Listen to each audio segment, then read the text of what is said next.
coup, donc là on va faire une petite vidéo sur psychodélique pour dire un petit peu ce que j'en pense, etc. De toute façon, je pense que un peu dans la sphère YouTube maintenant, psychodélique, c'est un petit peu tout le monde commence à le connaître. Je tiens à dire de base que j'ai rien contre lui en fait de base et, et que ouais, des fois, enfin même dans ses vidéos, il arrive à faire des points de vue qui sont intéressants, des analyses qui sont pertinentes. Mais c'est vrai que dernièrement, euh, il y a un petit peu ce truc avec les woke et les trucs comme ça qui mettent un peu en danger des communautés un peu minoritaires, notamment les personnes LGBT, les personnes trans. Bref, on a beaucoup de conneries et puis il commence un petit peu surtout lui qui de base en fait regardait un petit peu les différentes dérives et essayer de voir ça sous un œil un petit peu non politique. Ça devient de moins en moins le cas. Hein. De toute façon, quand on voit dans ces vidéos maintenant, la plupart des dérives qu'il traite, c'est surtout, non, on va dire, de l'extrême gauche. Et donc, malheureusement, avec tout ce qu'il dit, il fait souvent passer ça comme étant des idées qui sont partagées par l'ensemble de la gauche. De toute façon, je pense que c'est un phénomène avec les réseaux sociaux qui est assez répandu, qui va être un petit peu la polarisation des opinions. Beaucoup de personnes pensent qu'il y aurait la gauche et la droite. C'est complètement stupide en fait. Surtout que, en fonction de d'où on se trouve politiquement, on va considérer les personnes de droite et les personnes de gauche différemment. On peut notamment considérer, on va dire, un peu les personnes d'extrême droite, voire très conservatrices, qui vont penser un petit peu tout ce qui va être un peu moins extrême qu'eux va être un petit peu à gauche. Certains pensent même que Ségolène Royal serait... qu'est-ce que je raconte Pas Ségolène Royal, qu'est-ce que je raconte Marine Le Pen serait à gauche. Voilà, vous voyez un petit peu le délire, et on retrouve la même chose un petit peu à l'extrême gauche. Hein. Ce qui serait un petit peu plus à droite que, c'est la droite. Enfin bref. Donc, le gros problème avec Psychodélique, c'est que de base, il traite beaucoup de sujets qu'il ne maîtrise absolument pas. Euh, voilà, je pense qu'il en a conscience, mais le gros souci, c'est que pour lui, en fait, il a l'impression d'être un petit peu un commentateur. Euh, mais c'est bien beau, mais quand tu veux commenter un match de basket et que tu connais pas les règles, tu finis par dire des conneries non-stop. Donc c'est un peu ce qui se passe. Et puis surtout au niveau des, on va dire un petit peu des personnes trans, voilà, qui fait un peu une fixette dessus, parce qu'il maîtrise absolument pas le sujet. Euh, on peut parler déjà de base qu'il ne maîtrise pas un peu la différence entre genre et sexe, et que pour lui, de toute façon, il n'existe que de sexe, voilà. Et puis, comme toutes les personnes qui pensent avoir raison, disent que c'est la réalité, voilà. C'est la réalité, donc c'est comme ça. Waouh, super argument. On a aussi parmi le top tendance, quand vous savez pas un petit peu trouver des arguments pour un truc, vous dites ouais, mais c'est Dieu qui l'a voulu. Voilà, c'est un peu le même principe. Donc on va faire un petit truc déjà. Euh, euh, voilà, on va faire une petite review un petit peu sur les différents sexes et genres, parce que de toute façon, voilà, c'est en répétant, répétant que ça finira par rentrer.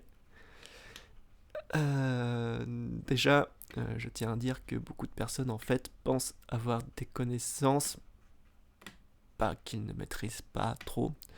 On peut par exemple prendre en compte, voilà, je pense que la très grande majorité des personnes pensent que nous avons que 5 sens, euh, ce qui est complètement faux en fait.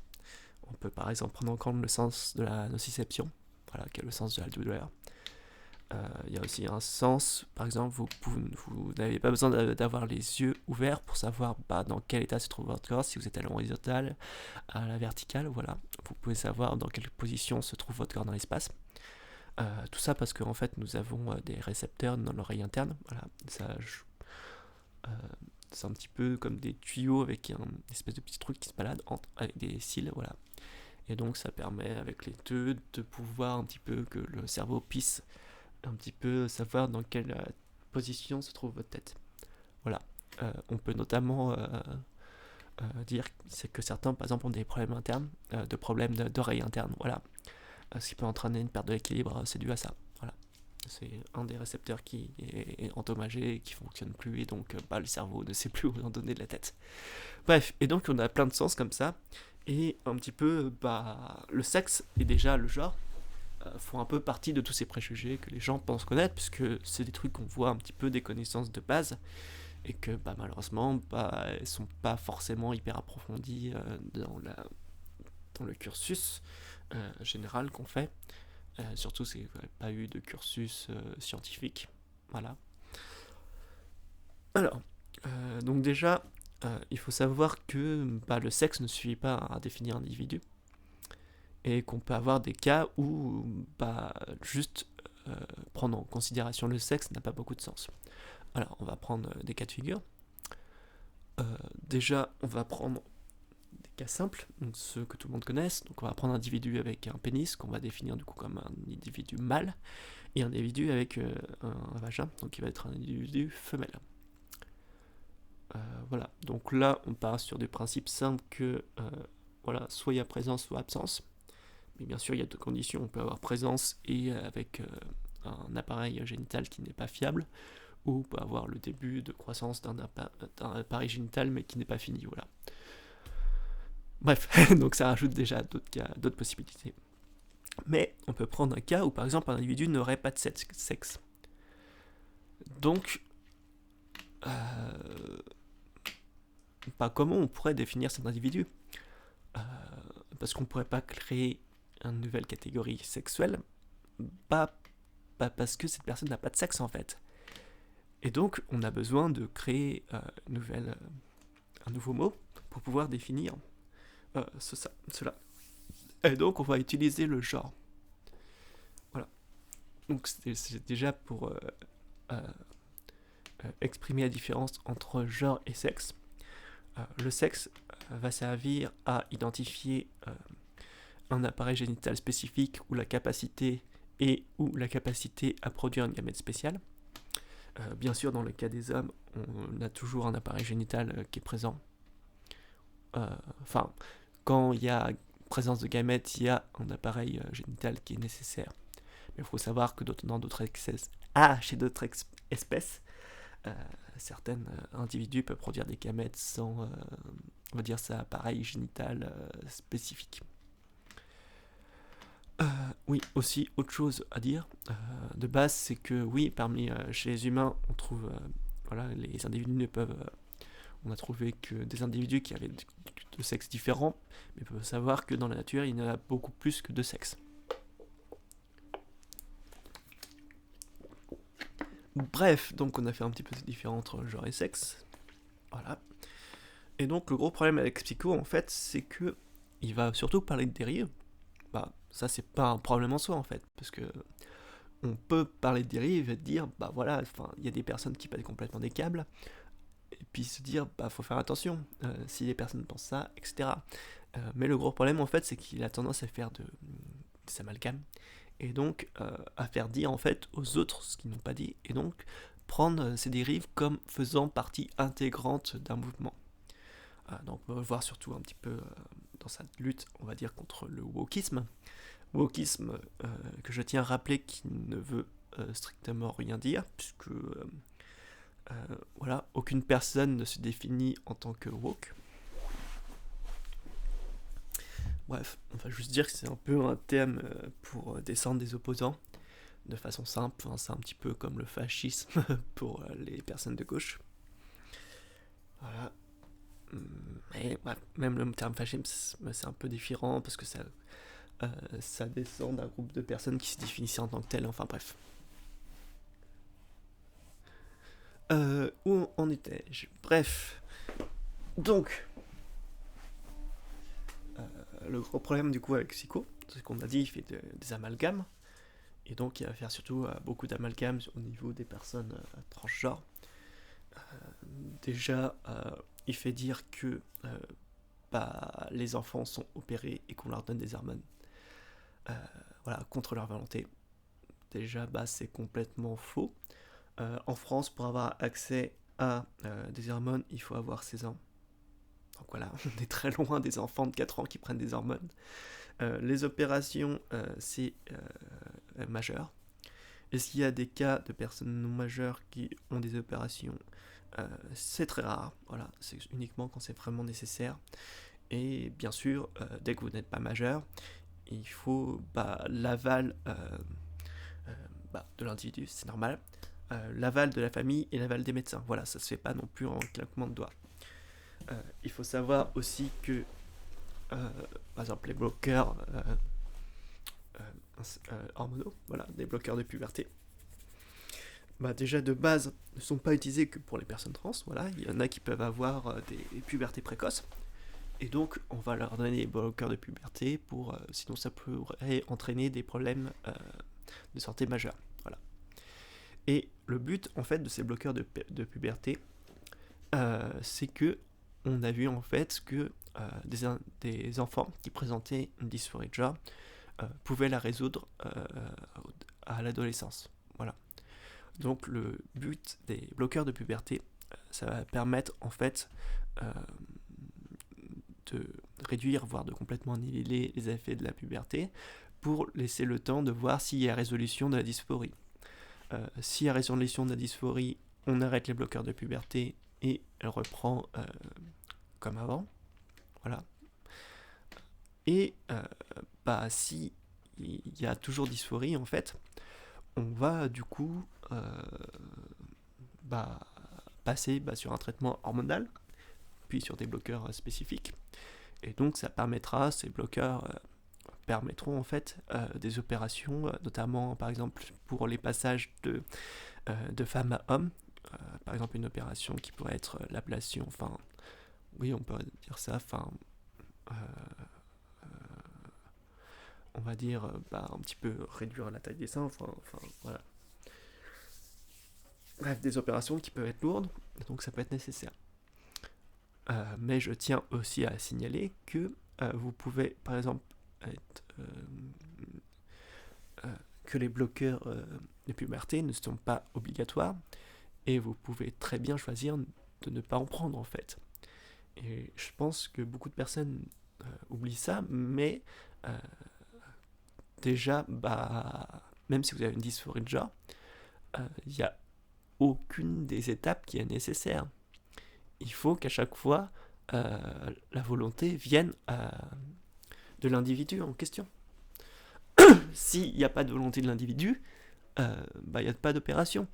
Ce n'est pas parce que... Enfin, ça va être pareil avec les hormones et les opérations. Même les opérations de réassignement sexuel. Et il faut savoir que rien n'est obligatoire. Et malheureusement, en fait, c'est qu'on se retrouve en fait dans une société où les genres sont tellement stéréotypés qu'on dit que pour être une femme, il faut avoir tel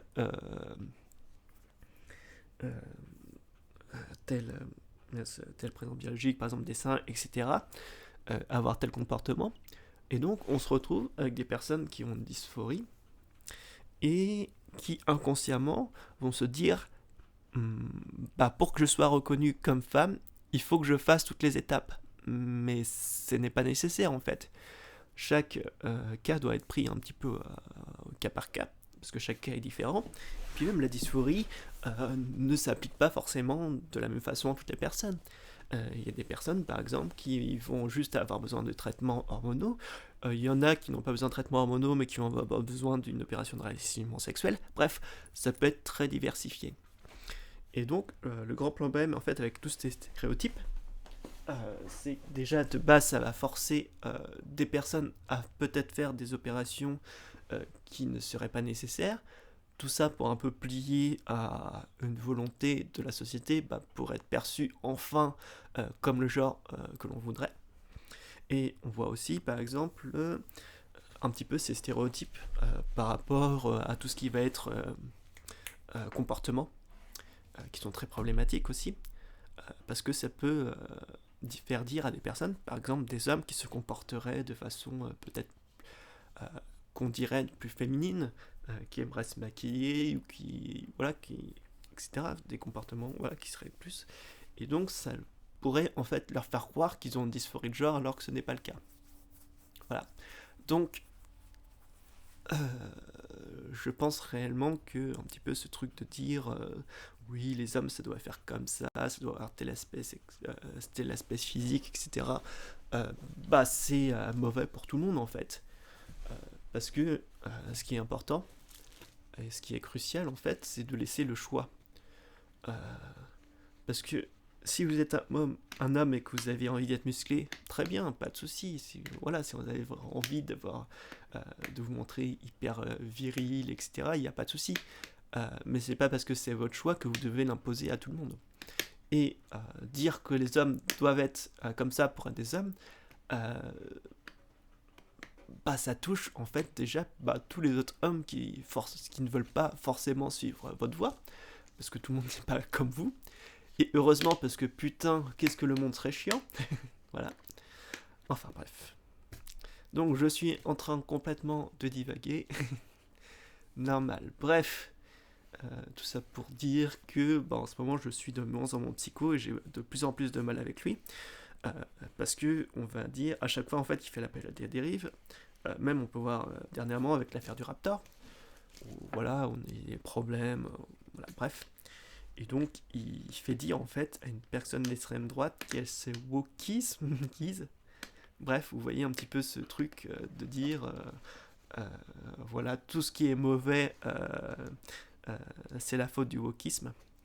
Et le wokisme, c'est surtout à gauche, quoi. Et puis on mélange tout ça avec le progressisme, les personnes LGBT, le féminisme. Bref, on fait toute une grosse bouillie comme ça. Et puis on balance un peu ça à des personnes, parce que surtout les personnes qui regardent, je pense, psychodéliques sont plutôt jeunes. Euh, on va plutôt passer sur une tranche de 18 à 30 ans, je pense. Ouais, même 18-24. Et ce sont des personnes en fait qui sont encore très influençables et pour qui en fait le regard des autres est très important. Et donc ça peut vraiment instiguer des stéréotypes et qui peuvent nuire à la société. Pas forcément qu'aux personnes qui sont un petit peu minoritaires, mais notamment toutes les personnes cis, hétéros, etc. Donc voilà, je suis consciente que cette vidéo c'est un peu le bordel. J'ai pas trop. Enfin, on verra bien. De toute façon, je pense que peut-être demander un débat avec lui, ça serait intéressant. Je pense que de toute façon, il est plutôt ouvert au débat. Et on verra pour l'instant, parce que je vais devoir déjà changer d'ordinateur, parce qu'en ce moment, mon PC commence un petit peu à vieillir. Il doit avoir plus de 10 ans. Donc voilà. Et voilà, donc ça sera bien. Donc une fois que j'aurai pu avoir une nouvelle config qui soit plus stable, voilà, je pense demander un débat avec Psycho, je pense que ça pourrait être intéressant. Et puis voilà, donc je vous fais des bisous. J'espère que cette vidéo n'a pas été un peu trop galère. Puis voilà, à une prochaine. Tchou tchou.